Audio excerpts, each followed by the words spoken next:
जय मसीह सबैजना प्रभुको जनहरुमा मञ्जनाको तर्फबाट यो सुन्दर समयमा हजुरहरुको माझमा एउटा सानो मिठो परमेश्वरको वचन लिएर आएको छु र यो समयमा चाहिँ मैले परमेश्वरको वचनले चाहिँ हामीलाई प्रेमको विषयमा के भन्नुहुन्छ हामी त्यो बाइबलको वचनबाट अनि बाइबलको भर्सबाट हेर्ने छौं अनि परमेश्वरले चाहिँ हामीलाई कस्तो प्रेम गर्नुहुन्छ रहेछ हामी त्यो वचनमा अलिकति मेडिटेट गर्ने छौं है त हालेलुया आउनुहोस् म बाइबलको वचनबाट यूहन्ना 3:16 एकचोटी हजुरहरुको माझमा पढेर अलिकति एक्सप्लेन गर्ने छु है त परमेश्वर चाहिँ कस्तो हुनुहुन्छ अनि परमेश्वरले चाहिँ हामीलाई कस्तो प्रेम गर्नुहुन्छ हालेलुया तपाई अनि हामीलाई चाहिँ परमेश्वरले कस्तो प्रेम गर्नुहुन्छ हामी यो बाइबलको वचनद्वारा हेर्ने छौं यहाँ यूहन्ना 3:16 मा यसरी लेखिएको छ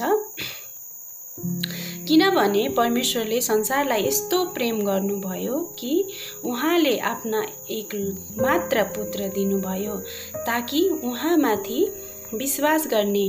कोही पनि नाश नहोस् तर त्यसले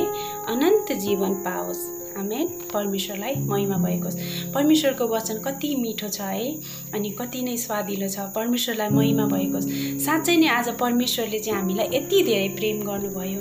हामीले धेरै चोटी यो वचन सुनेको छौं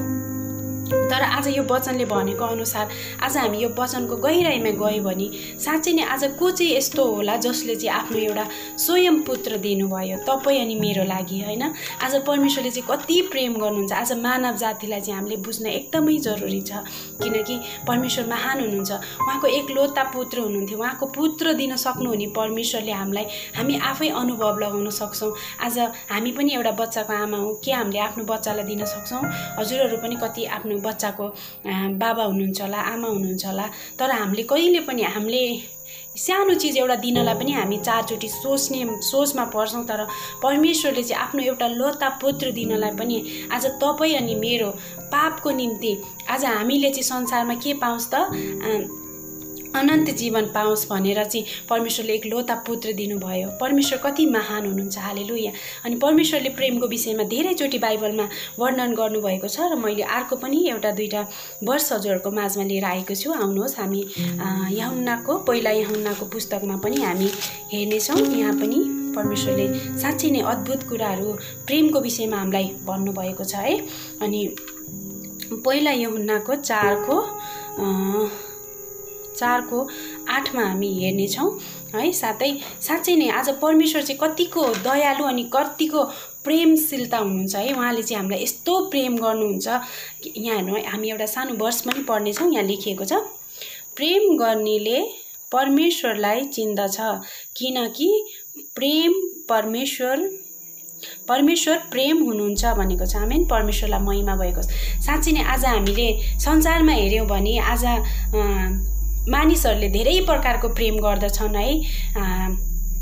एउटा गर्लफ्रेन्ड बॉयफ्रेन्डले गर्ने प्रेम एउटा साथीले साथीलाई गर्ने प्रेम है धेरै प्रकारको हामी प्रेम देख्दछौं तर धेरै झुट अनि छलावाको प्रेम पनि देख्दछौं तर जो आज हामीलाई बाइबलले भन्दछ त्यो प्रेम चाहिँ कस्तो खालको प्रेम हो आज तपाई अनि म भित्र हुनुपर्ने प्रेम चाहिँ आज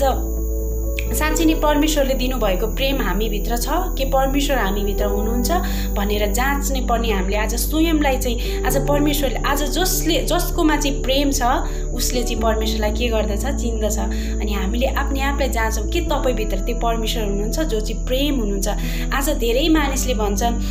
मुखले मात्रै पनि भन्छन् म प्रेम गर्छु तर पिछाडीबाट ब्याक बाइटिङहरु गरिराखेका हुन्छन् साथी भित्र पनि धेरै दरारहरु हुन्छन् दिदी बहिनी दाजुभाइ भित्र पनि धेरै प्रकारको प्रेम हुन्छ तर आज परमेश्वरले गर्नुभएको प्रेम चाहिँ कस्तो खालको प्रेम हो यो चाहिँ हामीले एकदमै जान्न जरुरी छ है आज परमेश्वरले चाहिँ तपाई अनि मलाई अद्भुत प्रेम गर्नुहुन्छ अनि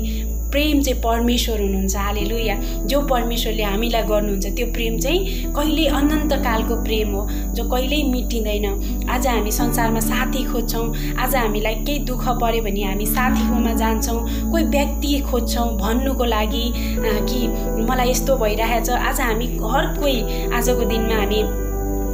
दुःखमा छौं पीडामा छौं तर आजको दिनमा हामी साथी खोज्छौं तर म भन्न चाहन्छु हजुरहरुलाई आज हामीले चाहिँ परमेश्वरलाई खोज्यौं भने चाहिँ आज त्यो साथीको जग्गा त्यो प्रेम परमेश्वरबाट जब पाउन थाल्छौं नि हाम्रो जीवनबाट चाहिँ सब चीज पुरा भएर जानेछ। हामी चाहिँ कहिल्यै खाली फिल गर्ने छैनौँ। हामी चाहिँ अब परमेश्वरमा हमेसा हराभरा आशिषित रहनेछौँ। हालेलुया। आउनुहोस् म एउटा अर्को वर्ष पनि पढ्नेछु प्रेमकै विषयमा। यहाँ 4:16 यसरी लेखेको छ, यसरी हामी प्रति भएको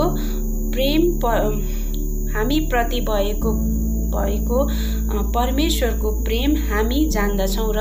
विश्वास गर्छौँ। हालेलुया। साँच्चै नै अनि हामी जान्दछौँ कि हामीले कस्तो प्रेम चाहिँ हामीले गर्दछौँ र अनि परमेश्वर चाहिँ को हुनुहुन्छ, परमेश्वर चाहिँ कति महान हुन्छ। आज उहाँले चाहिँ हामीलाई गर्नुभएको प्रेम चाहिँ साँच्चै नै अद्भुत प्रेम छ है, जो चाहिँ हामीलाई यो संसारबाट पाइँदैन। आज हामीलाई कोहीबाट पनि, आफ्नो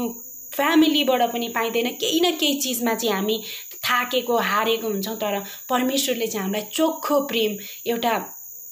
एउटा सेवकले गर्ने, एउटा छोराले गर्ने, एउटा छोरीले गर्ने, एउटा साथीले गर्ने, अनि परमेश्वरको